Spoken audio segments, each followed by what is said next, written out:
Значит, три компонента, значит, у нас будет три компонента. Более того, таких презентаций вот за промежуток времени не видел. В чем ее специфика? В том, что это не презентация.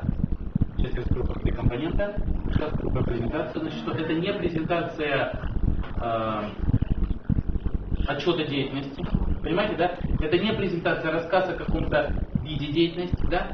Это презентация рассуждения или как бы система рассуждений, в результате которой у нас должна появиться новый тип деятельности. Понятно, да? То есть как бы новый тип деятельности или новый тип структуры.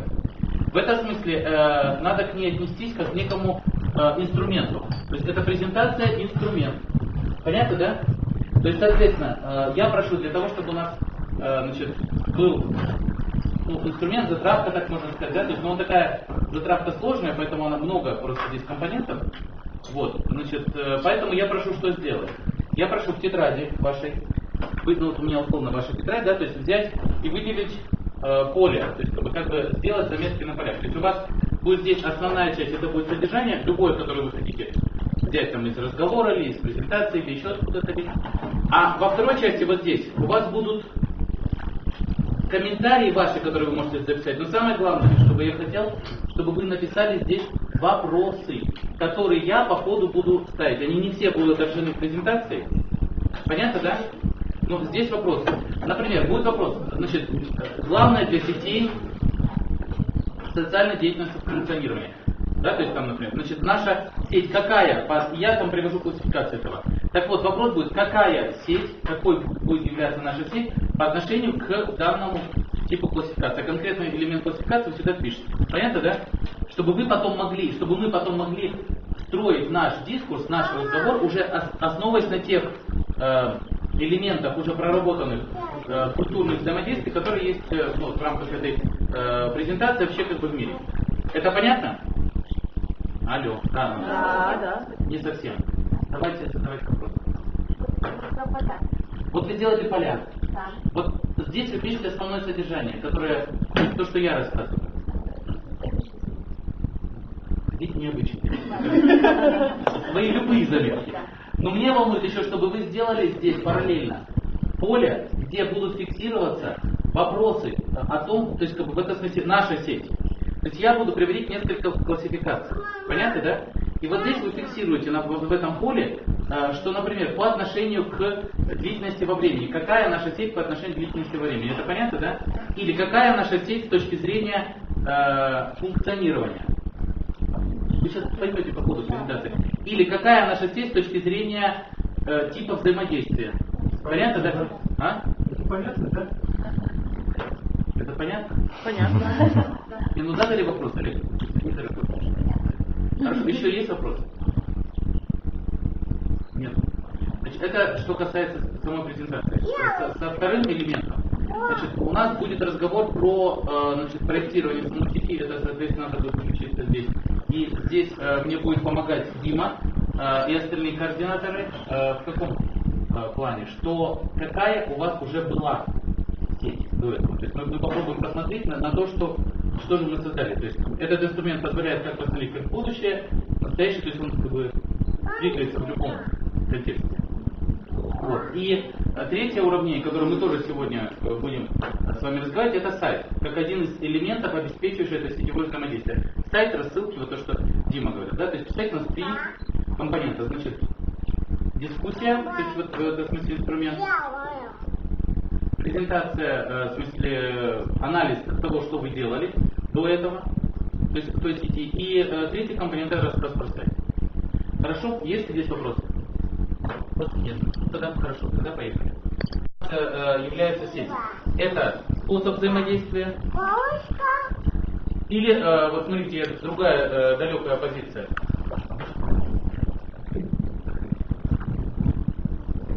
Или это способ структурации мира. То есть потому что можно в принципе посмотреть, что сети для нас это просто некоторая, скажем так, система, да, которая состоит из каких-то элементов и связи между ними, определенным образом организована. Понятно, да? А можно сказать, что все сегодня в нашем мире это есть там, сочетание и пересечение разного типа сетей, что сетевые взаимодействия являются базовыми для людей, да, скажем так, то есть они изначально двигались, и потом на них настроили все остальные. Я вот опять как бы задаю вопросы, это зависит от того, как вы, куда вы ставите для себя, что для вас является значит, базовым при проектировании сети, вашей сети. Базовым будет являться значит, то, что вы смотрите на элементы и узлы и способ взаимодействия между ними. Или вы говорите, а вот все, что бы мы ни делали, да, то есть и важным первым элементом является именно это, способ взаимодействия и ваша коммуникация. Или вы говорите, что все, что бы мы ни делали, есть результат нашей, как бы, это и есть наша сеть, как сегодня происходит. Понимаете, потому что четко вычленить способ взаимодействия между разными элементами. Понимаете, да, то есть или компоненты сложны. То есть то, что презентируют, что люди обычно делают, да, то есть вот то, что вы делаете в своей обычной практике, здесь представляете, что это есть деятельность сети.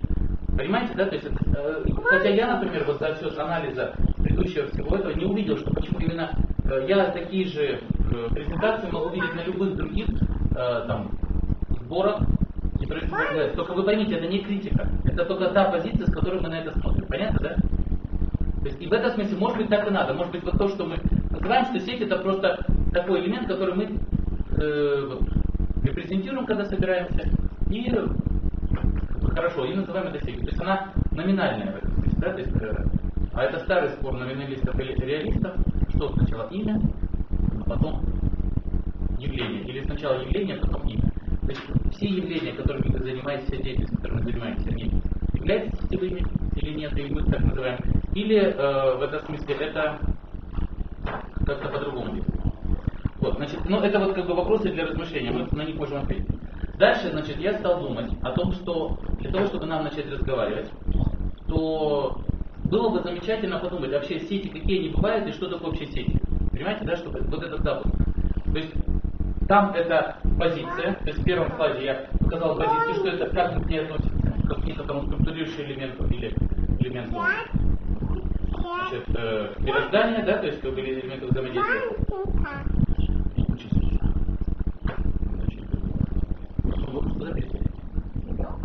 Ребенка, да, потому что вот, я здесь его чувствую сегодня. Когда элемент важный вот, в данной ситуации, это значит подумать о том, что же такое есть сети, где мы с ними сталкиваемся. Ну и стал вот размышлять. И вот, пожалуйста, у меня в результате образуется, значит, первый слайд, это вот сети в природе. То есть их, наверное, больше, но в принципе, что где мы сталкиваемся с этим взаимодействием. Или где мы сталкиваемся с таким образом, который мы могли бы назвать сетью. Понимаете, да? Ну, в данном случае вы видите на первой картинке вот, это нейронная сеть, да, то есть это когда, как бы, это видите узлы, вот они узлы и связи между ними, видите, да, четко, то есть вот это образование мы можем назвать сетью. Почему? А потому что здесь есть узлы и здесь есть какие-то сложно организованные связи между ними. Видите, они, обратите внимание, что вот она многоуровневая, многоорганизованная, да, то есть видите, как бы там есть пространство, она многоуровневая, однообразная. Вот, пожалуйста, вторая сеть, где это что? Это паутина, да, видите?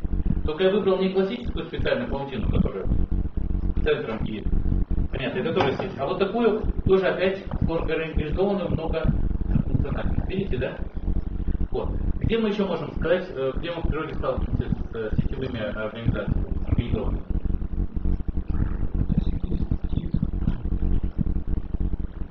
Сеть называется стая, или как бы группа, да? Это сеть? Что говорите? Еще. Дороги. А? Нет, в природе мы говорим. Сейчас дорога до этих. Вот смотрите, значит, пищевая цель, вот это очень интересно момент. Пищевая цель является сетью на самом деле, или это есть некоторое представление о том, что это есть сеть? Пищевая сеть. Это элемент практической сети. Отлично. Но это, смотрите, оно репрезентировало так же, как вот эти сети. То есть эти имеют что? Некоторые являются пищевой цепочкой. То мы говорим о модели, вот это очень важно, то мы говорим о модели сети, то есть мы уже отделили из природного состояния представления сети и положили это на какой-то тип объекта. Понятно это или нет? Вот. И здесь, смотрите, но третий элемент, я вот сознательно не включил, чтобы вы просто почувствовали различие, это сеть грибниц. самый классический пример сети, который мы в природе, это гифы.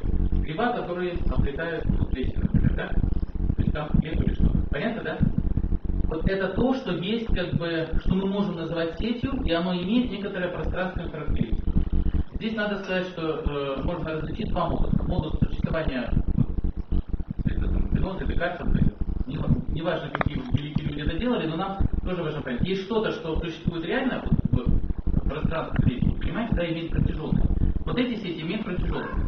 Сети как модели имеют представление, они же существуют как бы в другом модусе. И вот это мой следующий слайд. Сети в природе модели. Видите, да? То есть трофическая сеть, если мы так можем говорить, это значит, один пример. Когда мы взяли представление сети и положили его на какой-то реальный объект. То есть реально существующий на экосистему и там образование. А вот это что такое? Кто может сказать, что это здесь представлено? Кто-то сталкивался с этим? Натуратом еще. Толковая молекула. Хорошо, это нет, в природе, это генетические сети. Это новое представление о том, как функционирует ген. Я специально взял значит, такое сложное образование, да, то есть, смотрите, причем вот это интересно, что это различие между генами животных и растений. Там, видите разницу, здесь практически, вот в этом слайде практически не выделяются узлы. Да, то есть они все как бы равноположные. А здесь, посмотрите, здесь выделяются разнопорядковые узлы. То есть здесь мы можем увидеть этот некоторый набор и пересечения одинаковых элементов и очень сложное взаимодействие, иерархическое сложное взаимодействие между ними. Понятно, да? То есть это соответствует современному представлению о теории гена и его развитию. Ну, это все представления генетические. Но это тоже именно модель. А это представление о том, значит, что есть какие-то узловые элементы модели. Они по-разному выделяются, видите, они покрашены по-разному. Это тоже аналитический инструмент. И они как бы показывают какие-то вещи пересечения центральные. Ясно, да? То есть, что разница между синим, желтым, там, синим, красным и синим, белым, да, то есть выражается в том, что это признаки, которые концентрируют определенные, вернее, гены, которые концентрируют определенные признаки, которые связаны с многими другими признаками. Понятно, да? Но мне здесь важно понять, что они по-разному структурированы. Это ясно? Вопросы есть какие-то или не согласен, что-то? Это для вас важно? Нет. Нет, я могу сказать, но просто это важно. То есть вот это считается, что растительное, это более структурированное животное. Ну, опять же, теоретическое существование. То есть я сейчас же не буду генетикой скажу, просто я говорю о том, что такое представление, как модель, может существовать. Теперь посмотрим, значит, сети в архитектуре, технике и так далее. Я сознательно взял, значит, город будущего некоторые. Это проект города Сан-Франциско, который экологический проект, который предполагается построить идею сети в снятом виде, где берется и воплощается уже в технике архитектуры и так далее. Понятно, да? Вот, это значит модель, где внизу, значит, это грибницы, а сверху вот это зеленый, вот вы можете увидеть здание, там как бы тоже такой, это концентрические узлы. То есть вот как бы грибница, она обеспечивает коммуникационную согласовательную функцию, да, а всякие процессы происходят вот в этих специфическим образом организованных узлах.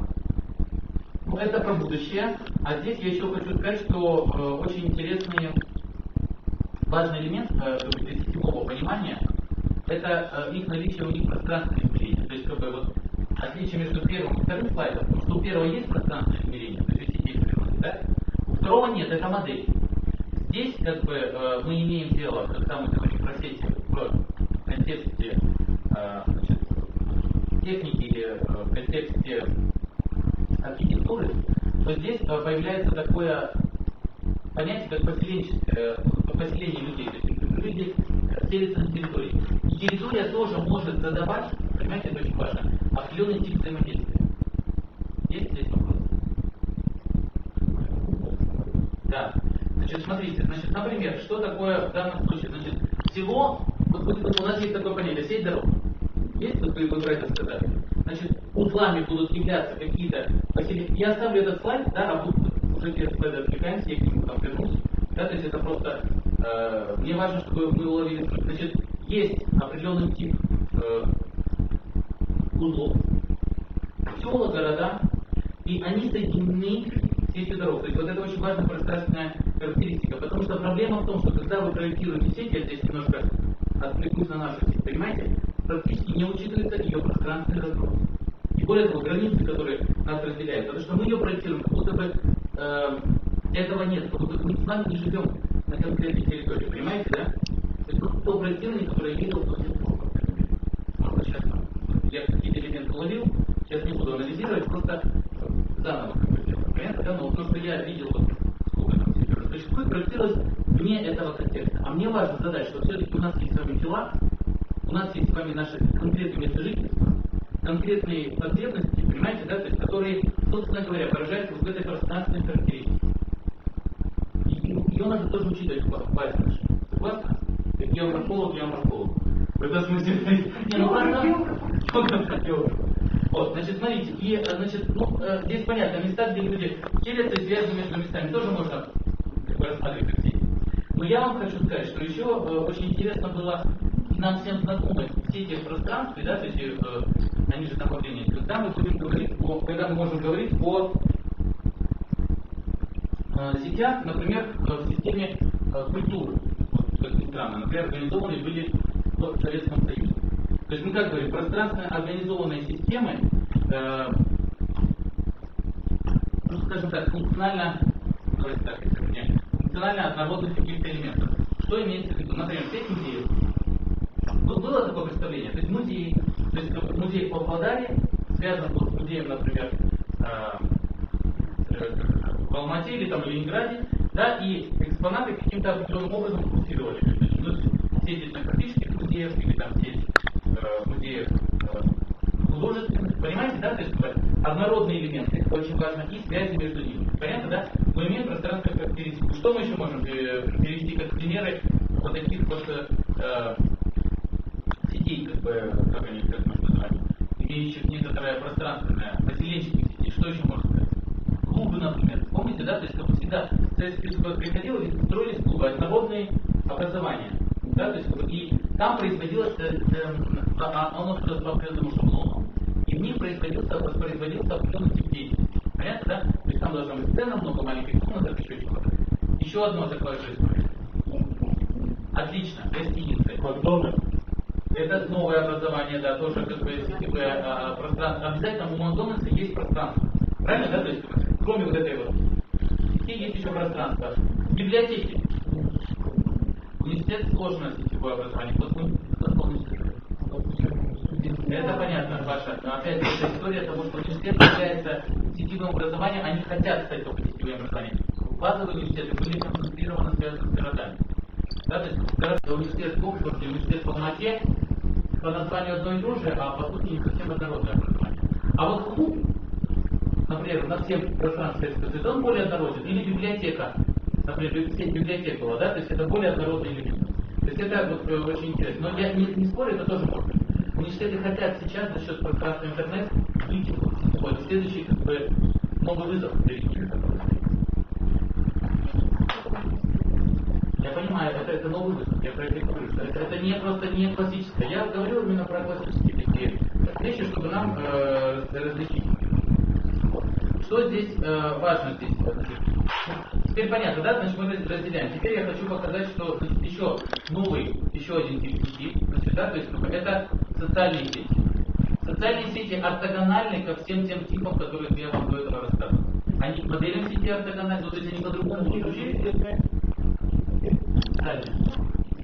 Ортогонально, по-другому. Ортогонально это значит лежат в другой плоскости. Это из математики. Спасибо за вопрос. То есть они как бы по-другому организованы. Потому что внутри всех тех образований, про которые я рассказывал, тоже может присутствовать сетевое социальное присутствие. Но все-таки сеть библиотек, она имеет свое собственное существование. Сеть нейронная, она имеет свое собственное существование. Модели, они вообще живут как-то своим миром. Модели сетей, да, то есть если мы говорим о стратегических сетях, там, лингвистических сетях, еще каких-то сетях, это больше оно имеет научного мира. Когда же мы говорим о социальных сетях, видите здесь, что очень интересно, здесь появляются целые как бы, группы людей, связанные между собой. И вот здесь я как раз таки, видите, вот такие очень полярные картинки, потому что здесь это люди между собой связаны, а на второй картинке мы видим как бы некоторое сама связь показывается, да, то есть почему мы делаем акцент на типе связи, да, то есть потому что чаще всего, когда сегодня говорят про сеть интернет. Понимаете, да, то есть, что если говорить социальная сеть, она функционирует только потому, что есть такое странное или необычное неприродное образование, как интернет. Понимаете, это далеко от природы. Но далеко от природы. Я считаю, что интернет да. 13 лет. Человек нашел. Хорошо.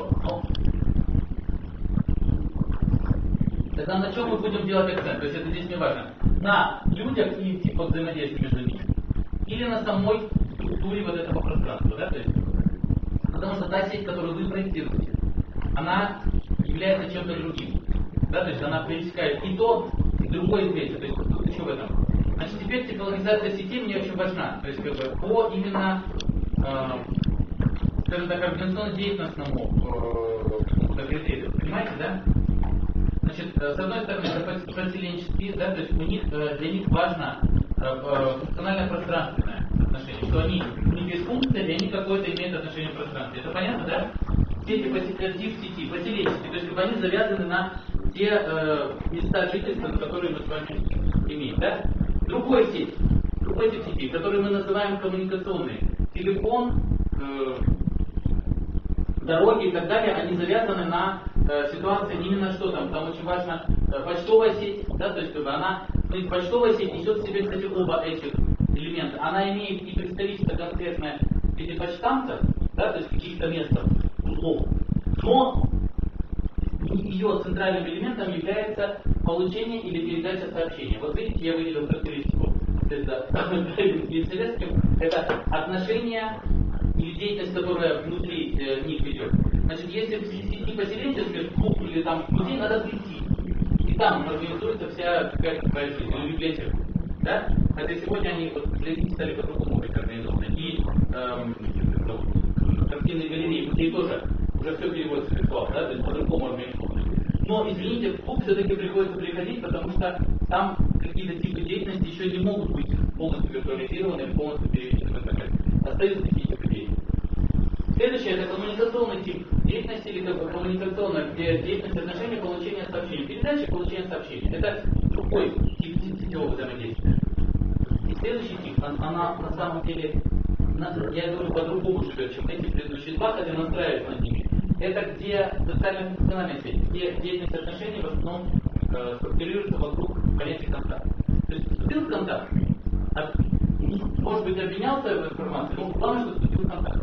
Понимаете, да? То есть, причем контакт, вот здесь очень важно, что если здесь главная передача сообщения, то здесь человеческий контакт, то здесь как бы другой объект появляется.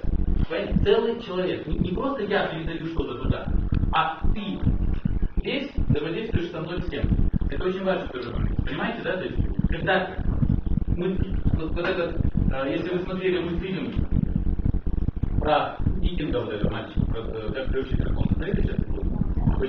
Помните, он говорит, вы показали на меня всего. То есть не на какое-то конкретное мое качество, а на меня всего. Так вот, когда я передаю сообщение, это только какой-то элемент, а не элемент. Понимаете, да? То есть, или там. А когда социальные сети как бы вступают в взаимодействие со всем мной, ну, прежде всего мы называем такое понятие как личность. Там оно уже не имеет даже отношения к телесному, а с какой-то точки. Я хочу сказать, что в социальной сети, опять возьмем для примера то же самое, интернетовские сети, ты вступаешь в конфликт не с самим человеком, тем более... Контакт, я конфликт не говорил, сказал контакт. Контакт, да. Ты вступаешь в контакт не со всем человеком, и не с частью его, ты вступаешь в конфликт с тем представлением, контакт, с тем представлением, которое человек выдает о себе, с его имиджем. Но это в интернет-сети, я согласен, но у нас же не совсем интернет-сеть, она же живая, наша сеть. То есть про представление согласен. Более того, если глубже пойти, мы всегда имеем дело только с каким-то представлением, с презентацией этого представления. Я поэтому, на самом деле, Олег, мы сейчас про одно и то же, потому что для этого и была придумана. Да, пожалуйста, вам видно? Да. А может быть, наоборот, здесь выключи, а там включи. Да, хорошо, да? Вот, смотрите, для этого и придумано было понятие технологии персон. Смотрите, значит, для контактов что важно? Значит, воспроизводятся ли вот во времени есть устанавливающиеся контакты, насколько они могут воспроизводиться во времени. То есть, что вообще между тем и так устанавливается контакт, да? Потом, смотрите, какой тип отношений на уровне этого контакта выстраивается. То есть можно вместе в баню ходить, это что же, контакт установлен, в баню пошли. А мы с вами что делаем, или пытаемся сказать, что мы пытаемся организовывать какую-то экологическую деятельность. Что на самом деле очень сложно. Да? А третье, это постоянные, значит, что такое институции? Как тебе, что такое институция?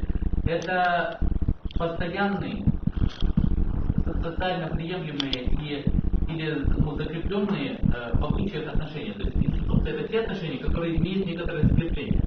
Вот те отношения, видите, если нарисовать схему, то у нас получается вот так. Контакты, отношения, институции, контакты, отношения, институции. То есть, как бы контакты, это то, что взаимодействие им здесь важно во времени воспроизводимо, это эти контакты во времени. Отношения, то, для чего как бы мы это делаем. А здесь уже, что у нас уже какие-то отношения установили, в социуме уже есть набор отношений. Мы же с вами строим не в пустом пространстве.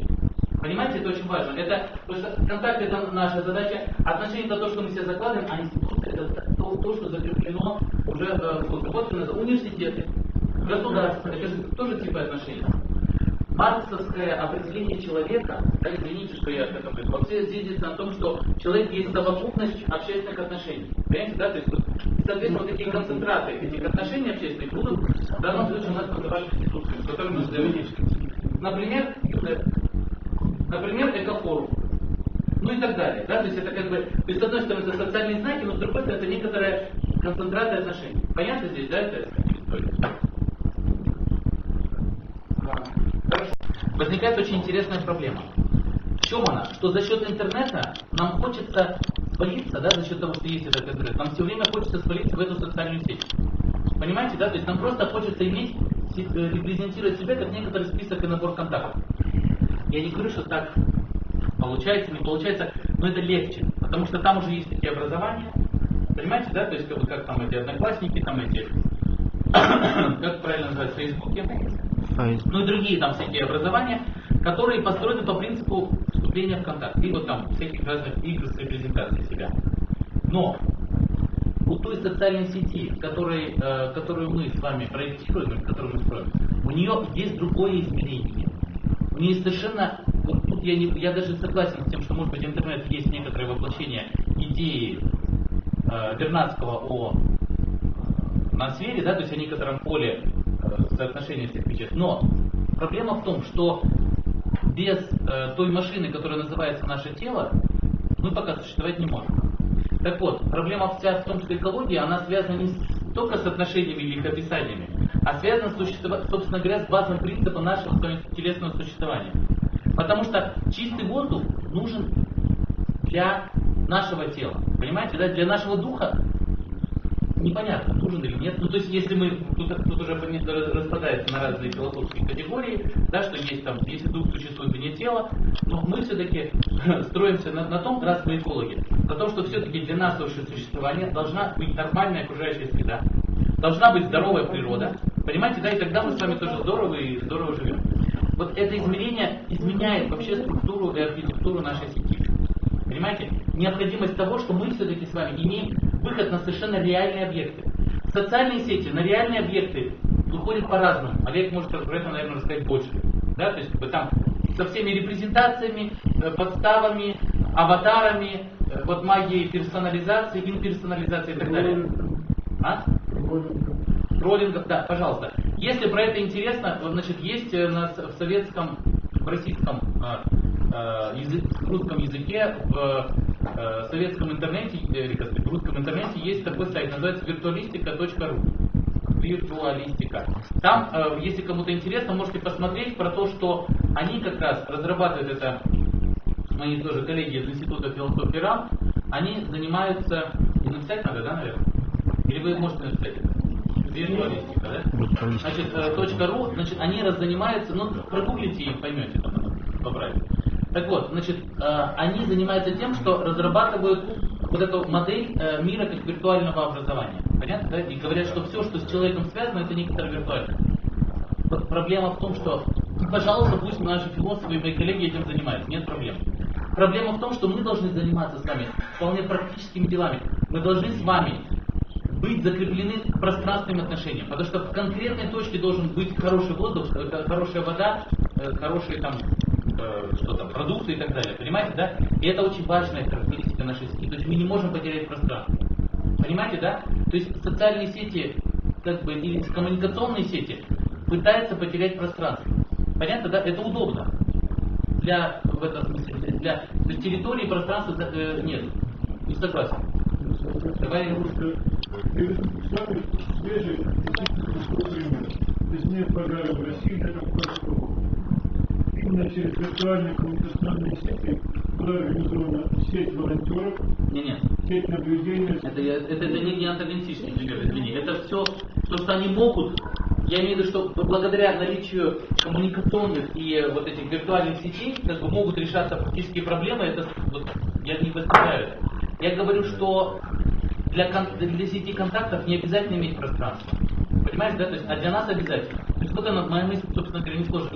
Просто мы часто об этом будем сталкиваться с вами.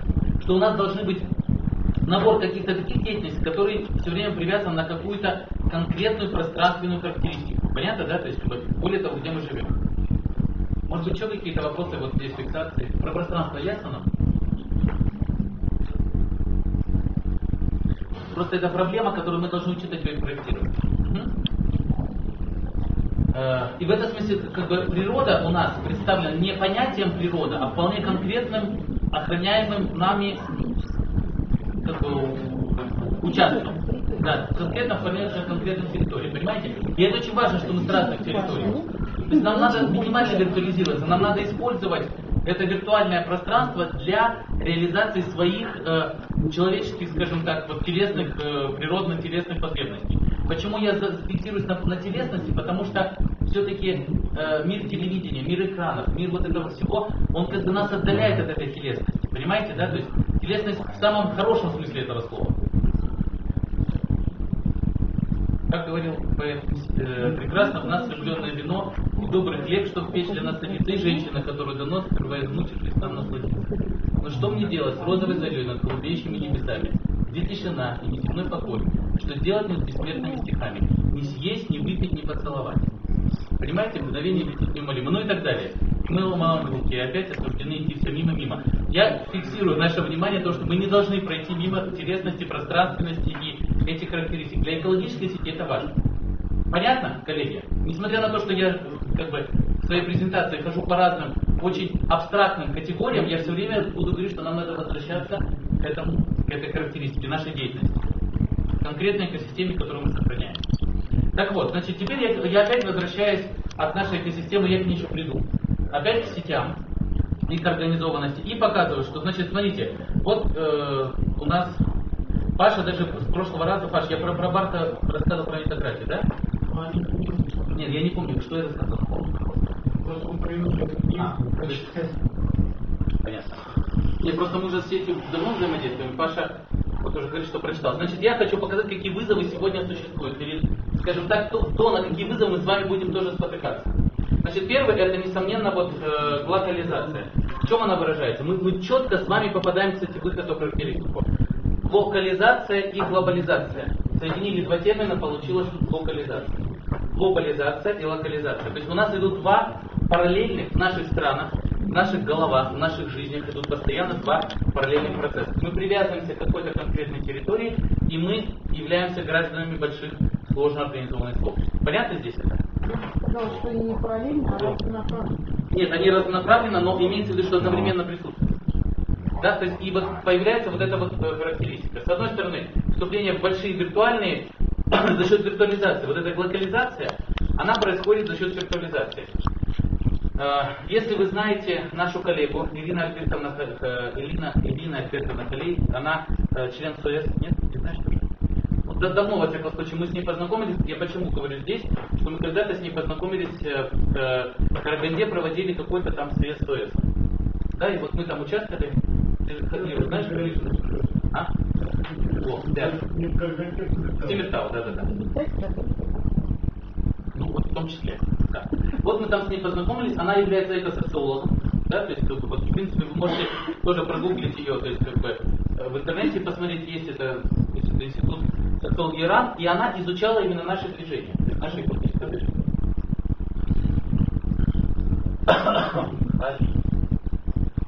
Наш большой друг, и Кашуля знает, ну, то есть, ну, она действительно занималась тем, что изучала союз, помогала и так далее. Почему мне это важно? Сейчас на нее фиксирую. Потому что она как раз говорила, что все, что у нас происходит, вот то, что нас дробит, это вот этот локализационный процесс. Читай Баумана, читай Робинсона и так далее. То есть, как бы, Бека еще можно здесь поставить. Бауман, ну, Бек, вот тоже немец. То есть, как бы, что они описывают эти процессы. Я просто, сейчас у меня нет времени их раскрывать глубже. Я просто хочу вам, как бы, показать, что это то, что мы сталкиваемся. Но интереснейший процесс, например, связан с разрушением, она приводила пример, разрушения традиционных хозяйств, например, при странах, вступающих вот в Евросоюз. Да? То есть, по-моему, это было то ли Румыния, то ли Болгария, то есть, ну, вот, не помню точно, но одной из этих вот наших восточноевропейских стран происходили удивительные явления, связанные с исчезновением садов яблочных, например, яблоков. То есть традиционно они готовили, как бы вот яблоки были очень важным элементом их, скажем так, культуры. Та культура, которая воспроизводилась, культура, как то, что растет на земле, и они традиционно их пользовали в своей, значит, жизни, продавали и так далее. Да? Проблема в том, что когда и на этом жили целое сообщество разное на земле, конкретно при разных земле. Приходит Евросоюз, и они изменяют стандарты потребления яблок. То есть яблоки должны быть другие. Понимаете? То есть просто другие. То есть другие сорта, другие виды, потому что те экономические сети или как бы сети супермаркетов или там Евросоюза и так далее, они просто не покупают те типы яблок, которые традиционно здесь воспроизводятся. А эти яблоки нужны были для производства там разных видов вин, чего-то там еще, ну каких-то джемов и так далее. Но Евросоюзу это не надо. То есть за глобализационный мир эти их традиционные хозяйственные механизмы не попадают. И что и происходит дикое разрушение вот этих локальных, значит, сообществ. То есть, смотрите, появляется разрыв между конкретным сообществом репрезентируемым у нас и большими мировыми процессами. Если кто-то был в Йоханнесбурге, не будет, ну не важно. Вот, если там меня мы с Кашой были в Йоханнесбурге. Вот, и там как раз показывать, нет, я почему Йоханнесбург говорю, что там было вот Рио плюс 10, да? Вот там одна из самых больших перформансов была связана с тем, что поставили огромного робота такого, то есть как бы транснациональную корпорацию, глобализационного, он как бы держит на шаг. И множество, они ездили по африканским, значит, этим общинам, комьюнити, где, значит, эти делали вот, как бы маски, то есть вот такие, ну, он делал куклы. Вот они, там тысячи кукол из папье-маше было сделано, вот такие небольшие, белые, и там вот как акция вот here our voice. То есть, как, чтобы вот это транснациональное большое образование надмировое, надгосударственное, над как бы, страновые, да, вот эти вещи, то есть, которые являются глобализационными, да, услышали, что происходит в каждой конкретной местности. И как бы в этом смысле, что как соотношение между конкретной территорией и глобализацией. Понятно, да? Значит, вот один из процессов. Дальше могу больше рассказывать, но чтобы в это. Теперь неотократия. Значит, Александр Барт пишет, сегодня пишет работу, которая связана с тем, что наступает власть сетей. То есть, как бы, вот помните, я сказал, что сеть это структурация мира или сеть это тип взаимодействия. Барт говорит о том, что это структурация мира. То есть, как бы, мир, как бы, весь мир это определенный тип пересечения сетей, потому что он отношения ставит как базовый, да, то есть как бы, мы фиксируемся на отношениях или вокруг отношений. Понятно, да? То есть, опять же, по времени хочу дальше пойти. И attentionalism это тоже важный, значит, элемент про то, что сегодня самой дорогой валютой в мире является внимание. Понимаете, да? То есть, как бы, вот, и привлечение этого внимания, вот мы даже цитату привожу, именно репутация или капитал доверия является самым ценным активом сети. С ее помощью сети привлекают к себе внимание. А внимание в сети гораздо более дефицитный ресурс, чем деньги. Деньги – результат внимания, а не наоборот. Внимание – единственная твердая валюта нового мира. Понятно, да? То есть мы знаем все эти примеры с Ютубом, когда там выбрасываются ролики. Помните, все посмотрели этот ролик, когда в эту бутылку Кока-Колы бросали Минтос, помните, она там взрывалось, да, то есть это вот просто прокатилось. Там еще какой-то парень, вот пример внимания денег является наш этот, в смысле имеется наш, как российский Петр Наличный. Да, то есть помните, да, то есть он выставляет свою, то есть привлек внимание, потом допрыгнул до чего там, Евровидения, да? Вот, то есть для нас важно, это я хочу просто показать пример, что это очень важно, да, то есть шоу-бизнес это хорошо понял, экологи пока до этого не дошли, понимаете, да, то есть мы с вами привлекаем, то есть, вернее, это сильно раскручивает кто? Greenpeace, да, то есть они, собственно говоря, свою деятельность строят вокруг этого. Мы пока, вот, кстати, вы тоже рассказывали, акция 350, еще там 10-10-10, еще какие-то акции символические, они тоже с этим связаны. Но пока, конечно, мы даем большой фору бизнесу, при всем остальным, согласны? Вот. Здесь надо подумать о том, каким образом, значит, эта валюта должна нами использоваться, то есть, чтобы наша сеть была эффективной. Да, то есть не обязательно для этого только трясти там какими-то обнаженными частями тела, может быть, можно делать что-то более разумное и интересное. То есть вот это очень важно. Я просто хочу показать на то, на что нам надо обращать внимание. Надо ли здесь еще что-то говорить или пойдем дальше? Дальше, хорошо. Значит, теперь дальше я уже перехожу к анализу то, как мы можем смотреть на сеть. Значит, смотрите, пожалуйста. Значит, у нас на что надо обращать внимание? Значит, это примеры сетевых структур. Вот мне очень нравится эта табличка, потому что она показывает нам конкретно, какую сеть мы имеем. Значит, смотрите, просто 4 критерия. То есть матрица очень простая. Ну, можно более сложную организовать. Я взял простую. Смотрите, значит, доминирование или связанность. Значит, вот уже мы можем сказать, что какой тип связанности уже в эту табличку написали, да? Вот, у нас, значит, доминирование, это важный критерий. Какой у вас тип доминирования в сети? Кто-то про это думал вообще, как вообще организуется иерархия внутри этой сети? Это сеть иерархическая или там какая-то другая, да? То есть кто важнее? Уже поставили Кыргызстан-центр, я вот заметил. Уже говорю, ай-яй-яй, что это такое? Неплохо, не хорошо, но присутствует. Понимаете, да? То есть, как бы, надо в центр ставить. Лучше пускай бы центр оставили, сделали бы вокруг какого-то. Ну, например. То есть, соответственно, какая-то иерархия между нами все равно присутствует. При том, что мы с вами должны понимать, что на самом деле у нас идут дезинтеграционные процессы между нашими странами. Понимаете, да? То есть мы на самом деле с вами противостоим дезинтеграции. Потому что, слава богу, у меня визу сейчас в Узбекистан отменили. Ну, понимаешь, да, то есть, как бы, или в Узбекистан точно так же. То есть это что же, за интеграция, что ли? Нет. Понимаете, да, это дезинтеграция. Туркмены бедные тоже с визой сюда приехали. Ну вот, пожалуйста, еще Центральная Азия, единый регион, красиво это. А барьерчики у нас присутствуют. То есть мы должны с вами понимать, что с 91 года был запущен дезинтеграционный процесс. И мы с вами являемся элементами, носителями новой интеграции. Спасибо ЮНЕПу, спасибо еще нашим всем, скажем так, международным институциям экологически здоровым, за то, что они помогают нам эту интеграцию как-то удерживать. Это действительно важно. Потому что замкнуться внутри одной страны сегодня, это знаете, да, здесь как бы вот, значит, я это к чему говорю, что значит у нас связанность, какой тип связанности? Значит, низкая или высокая и тип доминирования. Ну, пожалуйста, значит, у нас вот очень интересно здесь, значит, связанность понятна, да, то есть как бы насколько плотно это связано, насколько часто осуществляется коммуникация, насколько вы зависимы от этой сети. Да, то есть мы уже можем подумать. И как вы думаете, низкая у нас все-таки или высокая коммуникативная активность? Низкая. То есть пока сеть, как вот это Дима здесь должен говорить, да, Дима? Это то, что вот другой Дима, того Диму просил делать. А я сказал, что я сначала расскажу, а потом Дима Ветошкин попробует определить с помощью моих этих всяких инструментов, что же мы тут натворили до того. Действительно, активность была низкая. То есть и вот мы видим эти разрозненные элементы. А доминирование? Что было с доминированием в этой сети? Как понимать?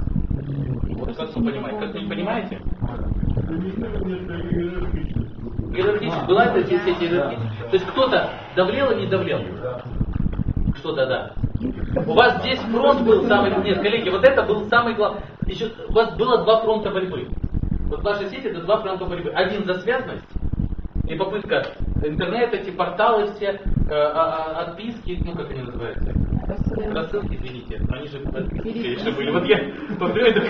Нет, я потому что один раз в начале этого включился в рассылку одну. Вот, и это вот именно так как-то по-другому называется вначале. Потому что то, что там посылалось, это ну что угодно, но не связано. Но была попытка этого изменить. А второе была элемент все время доминирования. Понимаете, да? То есть вот это кто является главным. И сейчас на этот вопрос надо отвечать.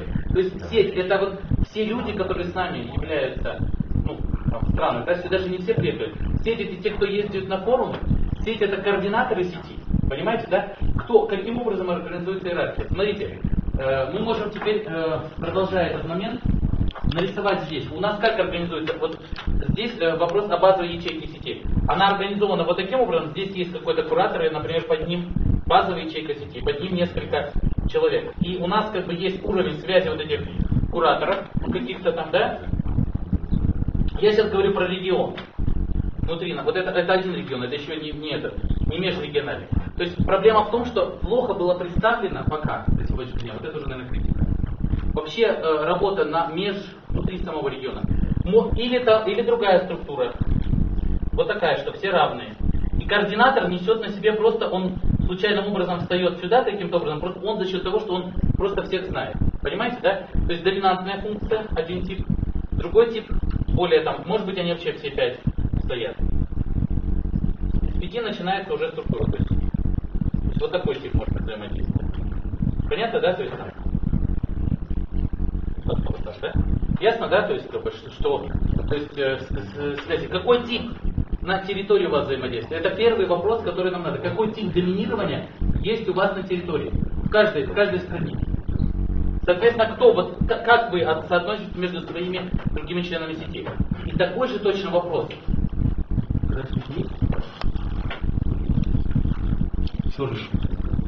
Черненький будет показывать о том, какой тип взаимодействия. Смотрите, одинаковая абсолютно картинка будет на внутристрановом уровне, на межстрановом уровне.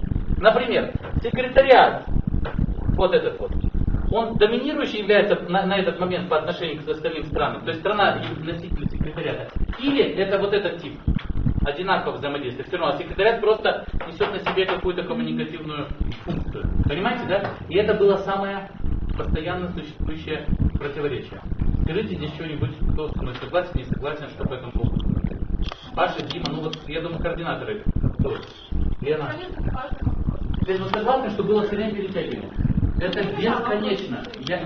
Я на него напирался при каждой рассылке. Понимаете? Как у нас принимается решение? Кто главный? Маша сказал, там Паша сказал, Саша. Не конкретный Паша, не конкретный Саша, но не хочу называть фамилии. Хотя там еще за всем этим фамилии проявляются. Со своими амбициями, представлением о доминировании и так далее. Ну понятно здесь, да? То есть, соответственно, вот это вопросы, которые вы себе помещаете в этот. Да? Значит, уровни коммуникативности и связности, которые, ну, это просто примеры, да? И уровни доминирования. То есть какой тип доминирования для вас приемлем? Внутри стран и между странами. Например, в стране может быть высокий тип доминирования, нет проблем. То есть в этом смысле жесткая иерархия, а почему нет? Чего мы их боимся-то? Для экологической организации, вот мне кажется, что, например, для организации сказать вперед, да, и если он рассуждает, а пойду ли я вперед, или прав ли этот генерал, что он мне сказал вперед и так далее, уже 20 раз всех. Понимаете, да? То есть здесь просто есть такие типы действий, для которых нужна эта нормальная иерархия. И здесь только вопрос, конечно, доверия, да, то есть внутри этого, то есть делегация доверительных вещей, это серьезно. Но мы четко понимаем, что это важно. Понятно, да? То есть какой тип взаимодействия внутри страны? Потому что, извините, я говорю, что этот координатор, он же не только на себя обязанности несет, он же и ответственность должен нести. Поэтому, может быть, ему более жесткий тип. Не знаю, думайте, как вы хотите, чтобы в странах это было.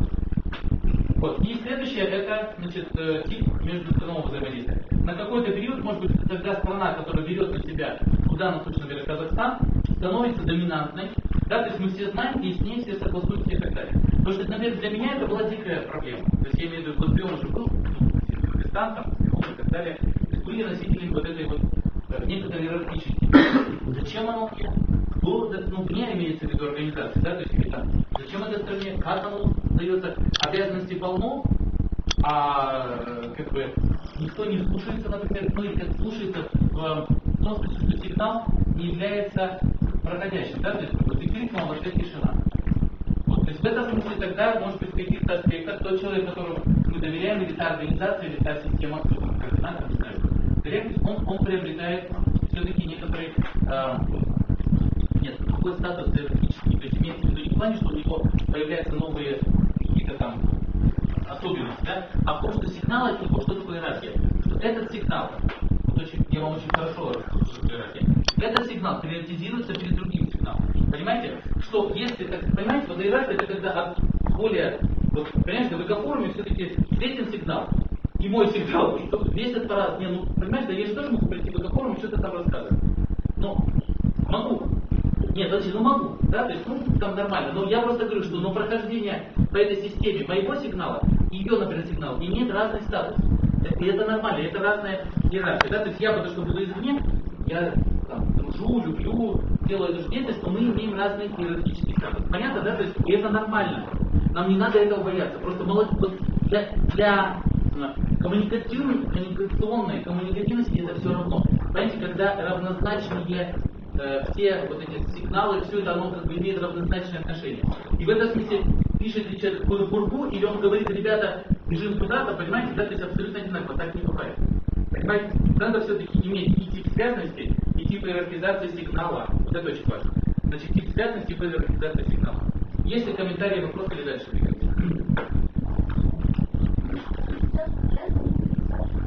Очень, да, отвечать. Дальше вы будете отвечать. Я вам задаю только какие-то.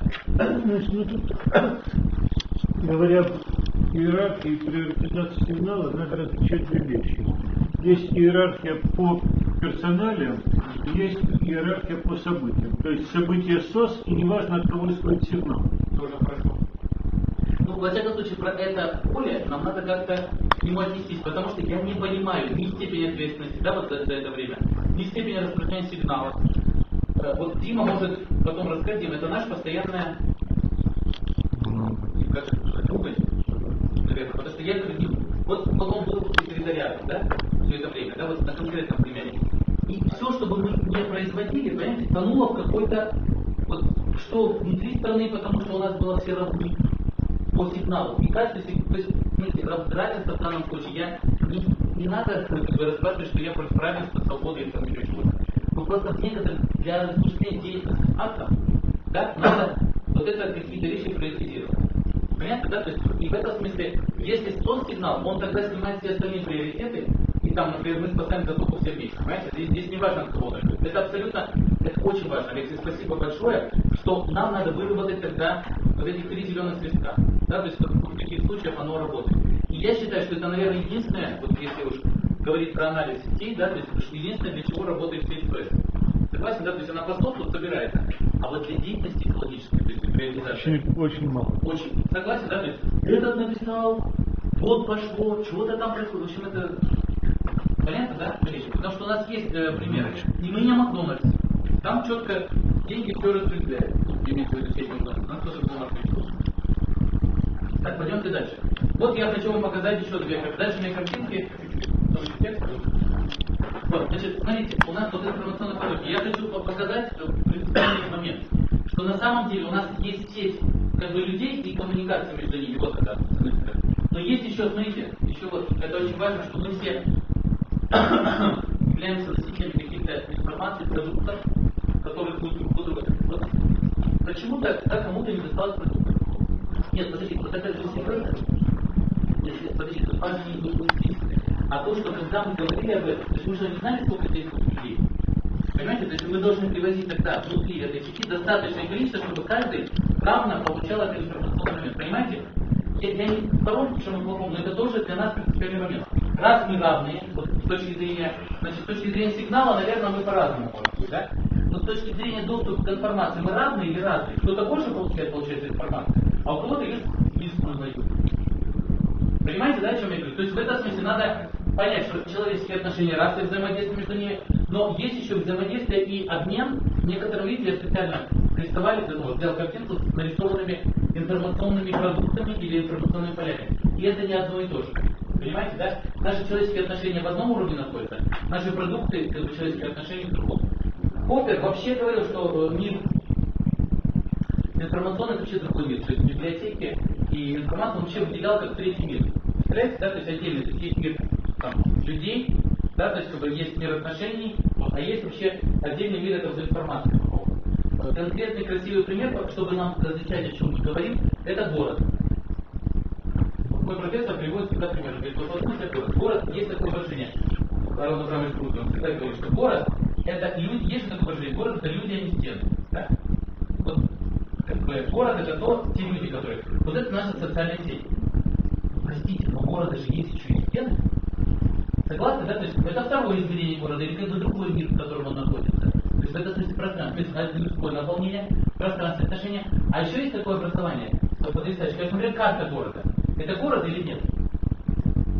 Правда же интересно? Так вот, карта города это и есть с вами, то есть вот эти наши информационные материалы, в которых, то есть это третий мир, который изображение города, или описание города в книге.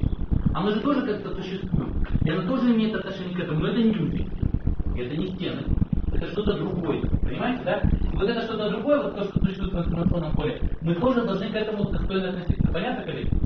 Да, то есть в этом смысле у нашей сети должны быть и люди, и стены, и вот это информационное измерение.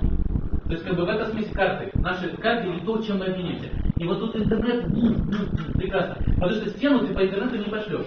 А вот это измерение, понимаете, и люди ты по интернету не можешь пошлать.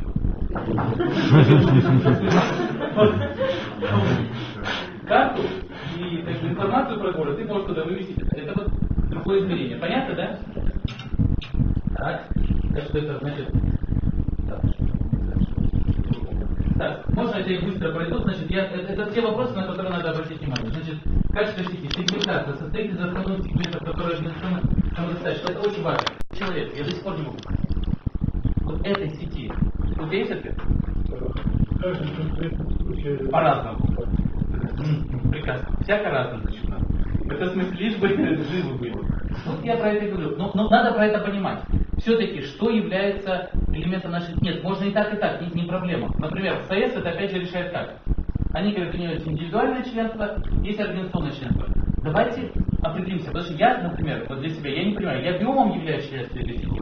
Или Дима это конкретно, а я, потому что с ним живу, я даже не знаю, назвать это как это по-другому. Дружу, не знаю, работаю там, да, то есть, мы очень тесно взаимодействуем. Я поэтому как бы к этому имею отношение. Или это биом. И тогда, понимаете, да, то есть тогда другой статус. Я не говорю, что это. То есть мы как-то это решаем. Да, вот видите, я все время это решаю и готов решать дальше. Но было бы хорошо, чтобы мы понимали, что могут быть люди, а могут быть организации. Да, и это немножко раз. Да, пожалуйста. Ты думаешь, еще третий вариант. Что это организация представлена это, но членство все равно это все-таки организация. И функции, и возможности совершенно различные. Это для меня, значит, смотрите, и в этом смысле эти сегменты, нет, теперь смотрите, люди и организации, почему это важно в данном случае, они имеют совершенно разные, смотрите, они имеют совершенно разную степень автономности. То есть человек одна степень автономности, организация другая. Понимаете, если организация, я не уверен, что, например, я там, пускай, давайте, Дима, извини, например, я, например, может быть, решу, что не Дима. Да, то есть как организация, мы на совете должны. Мы не собираемся на совете по поводу того, кто у нас представлен в ЮНЕПе. Априори он. Понимаете, да? Хотя если как вот по логике организации, надо было поставить. Я не говорю, что это хорошо или плохо, сейчас мы все логии не вводим. Но я говорю, что по процедурам это не проходит. Да? То есть, в этом смысле, то есть это разные степени автономности сегмента. Коллеги, это понятно, да? То есть здесь нет ответа, понимаешь, да? И вот тоже же непонятно, как участвуешь. Тоже какой форум решает, ты там, или там Паша, или там отдельно. Или участвуешь. У вас все-таки вы считаете, что организация? Казахстан почему? Потому что, на наш взгляд, действительно очень важно. Дело в том, что у каждого из этих уровней отдельный индивидуальный человек и организация действительно разные возможности, разный потенциал участия в общем. И если мы говорим об устойчивости, то, конечно, устойчивая тогда это организация. Потому что они... Ну и сложнее в управлении. И сложнее. Потому что организованность чем индивидуальность. И для Казахстана это выглядит так. Молодежная экологическая сеть – это проект КАФО. Это проект «Привет КАФО». Мы его поддерживаем. Именно поэтому я здесь. Именно поэтому Дима еще здесь, который уже несколько раз говорил, я не молодежь, я выхожу из этого дела. Вот. Именно поэтому у нас и Дима, и Нина, до этого был Павел, до этого был Максим. То есть человек, который возглавляет молодежную сеть, он член координационного совета. А вот уже дальше действительно начиналась тюрьма, когда говорили, у нас положения нет. Я говорю, как это у вас положения нет? У нас не было такого числа. Почему у вас нет положения, то есть положение по ходу? Если вам там что-то вас не устраивает, пожалуйста, скажите мне. Но у нас определенная структура есть. Но с другой стороны, мы считаем, что молодежная экологическая сеть, ее задача такая, привлекать как можно больше людей. И в этом смысле мы не ограничиваем членов организации. Пусть будут люди. Но я считаю, что костяком должны быть организации, которые будут привлекать людей и помогать организовывать те действия, как ты говоришь. Потому что на самом деле задача у нас как раз не клубиться, а все-таки есть. А пока будут? Пока большей частью мы разбираемся, что мы вообще делаем. Да. Но, смотрите, коллеги, вот у меня, например, очень спасибо. Я почему сейчас здесь буду что-то важно проговорить, да, не в качестве там отношений критики, а в качестве примеров. У нас, например, больше индивидуальные члены, чем организация с Кыргызстаном. Понимаете, да? То есть вот сейчас мы, слава богу, вышли на министерство. Можно я еще? Сейчас, вот подожди, вот мы сейчас говорим, сейчас взяли с собой человека из министерства. Это очень принципиально. Непонятно статус, то есть, понимаешь, да, то есть нам кажется, что хорошо, но как оно здесь прописано, когда министерство входит член или это человечек входит, понимаете, да, то есть это, нам же кажется, что тоже добрым, то есть у нас молодежь. Потому что действительно Кыргызстан очень небольшая. Там индивидуальный член можно организовать. Но когда у нас между нашей организацией и Кирилла 3000 километров, понимаете, все равно нужна какая-то более жесткая структура, которая не позволяла потерять какие-то координаторы нужны на официальных мероприятиях. Ну, давайте. Давайте тогда уж раз заговорили ветераны, давайте я тоже выскажу свою точку зрения.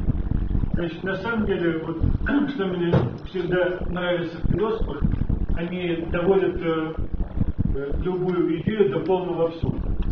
Если у нас сеть состоит из организации, она должна состоять из организации. Если сеть состоит из индивидуев, значит только индивидуев. Жизнь не даст нам ограничить только организациями или только отдельными личностями. Это сеть. И она создается в первую очередь для того, чтобы поддержать всех своих. По своим я в данном случае подразумеваю единомышленников. Что теперь? Если, допустим, в каком-нибудь, я не знаю, Хазарасте есть у нас человек, для которого экологические проблемы чрезвычайно важны, мы на нем поставим крест, потому что у нас только организации, или наоборот, если где-нибудь в Черчаке есть классная организация, но у нас поставлен принципиальный условие, у нас только индивидуальный член. Не надо доводить все до абсурда. Жизнь — это немножко другая вещь, не мат-модель, не лодка Вольтераж. Спасибо за комментарий. Значит, у меня, например, только вопрос задаю. Про вот так, экологическая организация и индивидуальный член, я понимаю, это вообще стоит. Скажите, пожалуйста, школа, например, может являться членом нашей сети? Министерство может являться, ну вот какие-то полковики. Лежите, не, ну может и нет, вот мы же не, то есть я поэтому и спрашиваю, что является, то есть абсурдно это абсурдно, но оно сейчас не особо функционально, то есть я в этом смысле не принимаю перчатку по абсурдности в этом смысле, потому что оно сейчас еще более абсурдно, чем в моем, я просто задаю вот какие-то опоры, вокруг которых мы должны быть крысы. То есть, кстати, согласен с тем, что может и организация быть, и значит, индивидуальный членство, но тогда прописан круг всех организаций, с которыми, то есть, например, потом, вот мне еще интересно церковь, например, политическая партия. Вот история, не, подождите секунду. Вот история с Пашей, я понимаю, но история с Павлом, это история того, что он выпал из пространства сети именно потому, что он соединился с некоторым образованием гражданского общества. Не, подожди, но он сам же, не, подожди, не выпадет, подожди, я сейчас давай не разбираюсь, ну, я просто говорю, что я просто прецедент вижу, да, его нужно решить, то есть как партия может являться членом экологической сети, то есть если молодежная крыло партии, я, конечно, не согласен, я сейчас... Чем? Сеть является не законодательной, то есть сеть является, Понятие сетью неправительственных организаций или вообще понятие сети в законодательстве большинства стран мира отсутствует. Нет, это вопрос. Сейчас я вопрос. Думаю, да, коллеги, я понимаю, мы поставили, я вопрос поставил, дальше можем вместе отвечать. Но для меня это, Паш, может быть, ты выступишь и скажешь потом, когда вот будет это по поводу этого. Дальше, и смотрите, мне в этом смысле, вот университет тоже очень хочется. Я бы, например, с удовольствием для себя продвинул наш университет, понимаете, и для меня был бы плюс. То есть, когда, представляете, сколько у меня молодежи будет, я просто к ректору пойду, ну там, поговорю, понимаешь, да, то есть скажу, я вот, вообще, боже мой, самое дело аспирантуры здесь построится и скажет, понимаешь, да, то есть, это же просто это, то есть, значит, здесь надо решить, значит, и что является, какой элемент сегмента является достаточным. Понятно, да, это вопрос, который надо решать. Следующее. Децентрализация. В этом смысле это у нас горизонтальные связи или это какие-то вспышки лидерства, то есть кто-то берет на себя, собирает, то есть сеть, она как бы не постоянно находится в одинаковых связях. Я не забуду до абсурда в данном конкретном случае. Можно и так, можно, я соглашусь с Олегом, Олег, можно я на твою сторону встану от своего этого как бы расчленения, но мне хочется это расчленение сделать, потому что я вижу, сколько нюансов не разобрано. То есть, например, у нас четко, жестко выстроены горизонтальные связи между игроками, да? И они образуются по команде. То есть, может быть, просто базы данных, да? То есть, вот если мы смотрели ультиматум борда, например, да? Помните там, кто не смотрел, посмотрите, полезно. Там что? Там очень хорошо описаны очень интересные, простые компоненты. У них есть список, база данных, да, там у ЦРУ, да, то есть вот эта сеть, они так и называют, сеть агентуры, я опять беру слово сеть, да? И там из этого базы данных, там нет жесткой связи. Он живет своей жизнью. Но по 3 зеленых свистка он пошел работать совершенно по другому сигналу. Понимаете, да, это тип вот этого, вот то, что здесь прописано как мобильное лидерство. То есть как это все происходит, да, то есть какие типы этого всего существуют, да, то есть что. Так, теперь, значит, вот это очень важный момент, и он, кстати, у вас тоже было, это идеологические узлы и объединяющие идеи, да, то есть какими ценностями являются. В этом смысле для нас централизация, интеграция это ценность или не ценность? Понимаете, да, то есть для меня вопрос. То есть мы хотим надстрановые какие-то анклавы создавать, или это просто с нами случается? Один из вопросов. То есть какие-то. И про экологические ценности это отдельный был вопрос, да, то есть как бы тут это, вроде мы их разделяем, но кроме экологических есть еще масса всяких практик. То есть про это тоже как-то где-то надо разговаривать, думать. И вот тут как раз таки сайт, по-моему, самая прекрасная площадка. Потому что для этого обсуждения уж точно пространство не нужно. Для этого нужна умная воля. Хочет или не хочет. Понимаете, да? Для существования нужно пространство, а для этого не нужно, для этого какие-то другие пространства. Болевые. Теперь дальше, значит, уровни анализа эффективности. Ну просто мне, значит, через что можно посмотреть? Я специально собирал людей, которые этим занимаются. Да, то есть, как бы, про что они нам, значит, организация, история, что у сети, почему мы можем, как бы, смотреть, эффективно наша сеть нет. Это как бы некоторые мониторинговые измерения для нашей деятельности. Я быстро покажу. Есть у нас доктрина, какие технологиями мы пользуемся, какие социальные связи у нас. Вот. Понятно, да? Это то, на что стоит обратить внимание. Не надо раскрывать, достаточно. Коллеги. Достаточно. Я тоже думаю, что оно видно, понятно, и я могу чуть-чуть подержать на доске, но... Да, то есть, как бы, как формируется история. Кстати, мне очень понравилось вот этот ваш исторический, когда, помните, были презентации, ну, по-моему, у двух, по-моему, у Лены, да, был вот, класс, и у Димы, ну, может быть, я что-то ошибаюсь, была историческая, история. Вы говорите вчера, не все опирались на историю. Мне кажется, это важный момент. Понимаешь, у нашей сети есть история. Это может быть самый ценный, единственное ценное, что у нас есть. Понимаете, да, что мы все-таки по времени существует какое-то не единственное ценное период. Понятно, да, то есть, как бы, что у нас уже есть история, у нас есть некая организация, то есть организационные узлы. Вот доктрина технологий социальной связи, ну вот тут надо думать. Понятно, да? Доктрина это все то, что с ценностями связано, да, то есть, как бы, какими технологиями мы пользуемся, что является, вот, собственно говоря, основой нашей деятельности, это большой тоже вопрос. Вот по основанию этого я говорю, что появляется как бы еще два измерения. Одно измерение это как бы я не знаю, как сказать, временно-пространственные, что ли, или объектные какие-то качества, да, то есть как эта сеть находится в пространстве времени. А с другой стороны, это какие функции, какие средства, какими какую деятельность она осуществляет. Понимаете, да, то есть и в этом смысле есть тот самый главный вопрос. Задайте вот вам себе на полях. Есть ли специфическая деятельность в этой сети, которая отлична от деятельности экологических организаций, или которая усиливает эту деятельность. Как понимаете, да, то есть в чем наша специфика? То есть, потому что я-то считаю как раз таки, что коммуникация и вот эти социальные связи, они должны обеспечивать какую-то специфическую экологическую деятельность, в которой мы должны с вами выступать. Да, то есть внимательную или какую-то еще. Так, ну вот характеристики. Значит, например, это просто примеры, кстати. Вот это я уже просто для того, чтобы задуматься. Например, что характеристики эффективной сети. Я вот взял из одного из вот, значит, участники одного поля ягоды. Это понятно, да? То есть у нас это вопрос. Например, при этом разнообразие тоже важно, особенно для появления и развития новых идей в сети. Ну, то есть, как бы они с одной стороны одинаковые, но с другой стороны, в смысле, одно поле ягоды, но очень разные. На полях разные ягоды. Вот мне вот это кажется принципиально важным моментом. Смотрите, вот это. Что в устойчивых сетях имеется несколько взаимосвязей между двумя и тремя узлами. Вот это надо подумать. Количество связей между узлами. Коллеги, понятно, да? То есть вообще сколько и какие типы взаимосвязи здесь существуют. Это очень интересный момент. Я тут одну связочку рисую. А это что за связочка? Я просто его знаю?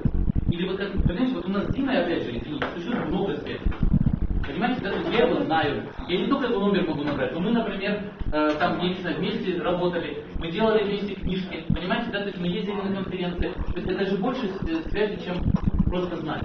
Согласны, да? То есть какой тип связи у нас устанавливается? С Олегом у нас больше, чем один просто сосед, я его просто больше, чем знаю. Хотя мы не виделись уже много лет, да, но у нас устанавливаются какие-то, кроме знакомства, еще и есть связи по совместной работе. Понимаете, да? То есть вот это вот количество. И самое интересное, что у нас с тобой есть еще круг общих знакомых. Абсолютно, я это хотел тоже сказать. У нас, и более того, можно сказать, есть уверенность, что мы стоим спина к спине, потому что мы когда-то встали, понимаете, по одну сторону, я считаю тоже связь. Я знаю, что там есть Олег, извини, что взял для примера, просто это хорошо, как бы, ну, короче. Ну уже ладно, простите, как бы. Да, то есть мы когда-то, мы, кстати, наверное, на этом форуме и познакомились, да, в 90-х? Не важно, ладно. То есть я просто говорю, что я знаю, что это люди, которые осуществляют схожий тип деятельности. Понимаете, да? То есть и это вот знание, это тоже определенный тип завет. И уж тем более очень важно, что мы вступаем практически в одинаковые круги социальные, да, это тоже очень важно. Социальные сети, системы, это другие социальные. То есть, значит, что в устойчивости иметь несколько взаимосвязей между любыми тремя узлами. Так вот вопрос здесь, проанализируйте, пожалуйста, между вашими узлами имеется достаточное количество взаимосвязей.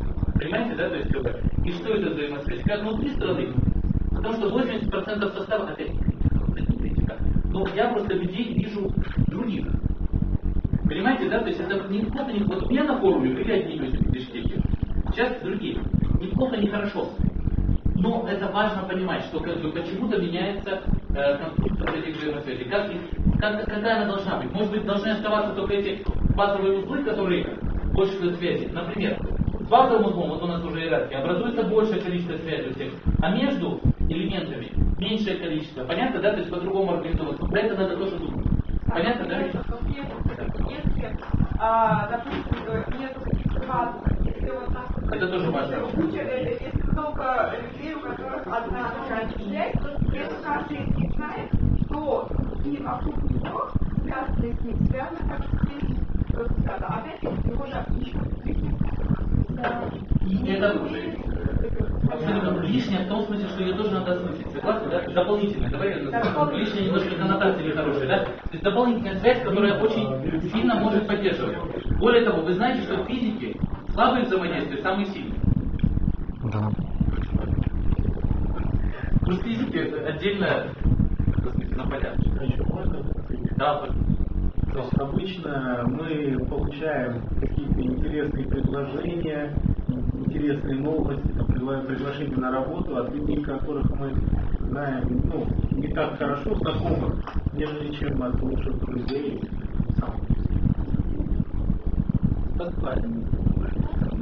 Но смотрите, но при этом вот у меня еще очень важный момент, что вот это яркие звездочки у вас в сетях, участники более заметны, чем другие. Вот эти заметные участники важны для здоровья сети. То есть как бы, вам не надо всех монохроматизировать. То есть понимаете, да, то есть здесь тоже важный как бы, компонент здоровья. Понятно, да? То есть если кто-то виден красотой, то и в этом смысле слава Богу. Понимаете, да? Так. Вот. Теперь я показываю еще табличку классификационную. По-моему, я уже заканчиваю, конечно, мне уже тоже страшно рад. Уже поднадоел, но по крайней мере вас заставляет еще задуматься. Смотрите, это я просто вам показал табличку, которая мне нужна, смотрите, сейчас вот это просто был пример. Я ее просто взял и как бы вот этот, значит, общий интерес. Значит, ну вот какой у нас интерес? Да, смотрите, у нас здесь очень интересно. Общий интерес, участники, статус, членство, получатели и так далее. Очень важно, каким образом информация или что-то двигается в сети. Я сейчас соберу в эту архитектонику дальше, но мне очень важны вот эти вот элементы. Это значит, что нам надо будет в этой табличке, здесь еще могут быть какие-то характеристики, это не важно. Но я просто хочу показать, что, например, когда я проектирую сеть, чтобы я обратил внимание, например, мы выбираем, что это сеть некоммерческая, участниками ее являются люди, у нас будут два люди организации. То есть вот эту табличку можно будет потом каждому просто взять и заполнить, например. Ну, то есть додумать тим, понимаешь, да? То есть вот твою сессию можно завтра сделать тим. А нам всем желание можно сказать. Если мы будем между двумя тимами, части нам экологическое придет. Да, то есть, как бы, смотрите, дальше неформальная, не знаю, ну, например, да, то есть, как бы, она некоммерческая, люди, статус неформальная, открытая, у нас открытое членство, да, например, и, например, благополучатели где у нас внутри. Ну, например, я сказал, да, то есть, как бы, что значит, что те, кто внутри этой сети, да, это условное, то есть, и вот это самое главное, что образовалась наша сеть. Понятно, да, то есть, логика. Это просто, может быть, все это назад качали, говорю, нет, у нас все по-другому. Мы выделяем других. Понятно, да? То есть вот это та работа, которую нам надо будет здесь с вами проделать, сегодня или завтра. Вот, Светик, вот если ты поможешь ее организовать, то мне кажется, что это вот уже это. То есть берем, рисуем еще какие-то таблички, и прям каждый заполняет. И каждый рисует вот эти вот. Мне кажется, очень хороший инструмент. Согласен, да? Пожалуйста, да. Люди, организации, вот, да, вот. Ну, благополучатели, кстати, я бы вообще сказал, вовне у нас больше, потому что все-таки мы внутри не являемся благополучателями нашей деятельности. Я просто это... Понятно, да? Вернуться?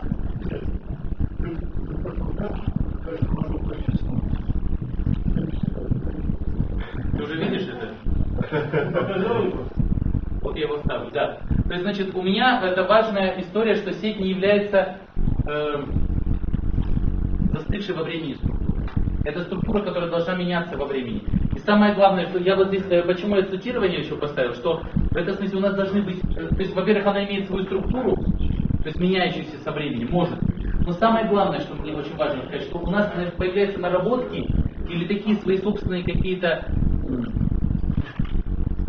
изюминки, которые мы уже можем друг у друга цитировать. То есть мы их должны накопить и иметь внутри, что вот это в этом смысле я цитирование здесь показал, как это наработки собственные, понимаете, да? То есть никогда мы только чьи-то идеи, но начинается уже свои собственные идеи, они начинают цитироваться, жить и так далее по времени. И мне кажется, это тоже одна из важных характеристик сети. Это ответ? Давай твое.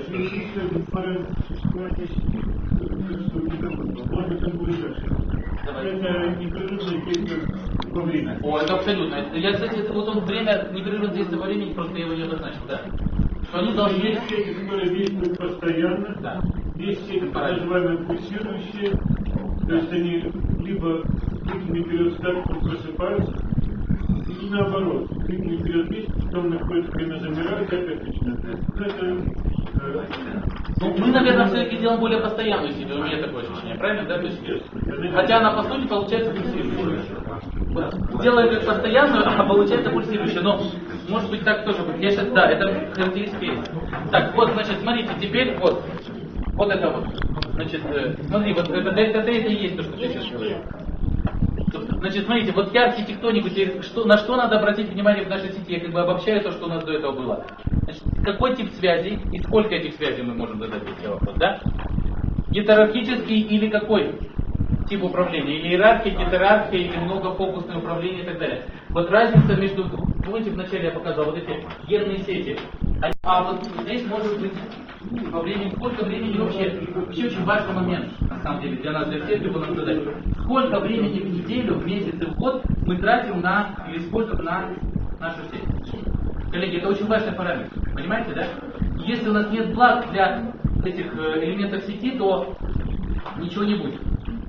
И количество информации, которая циркулирует в сети. Теперь, значит,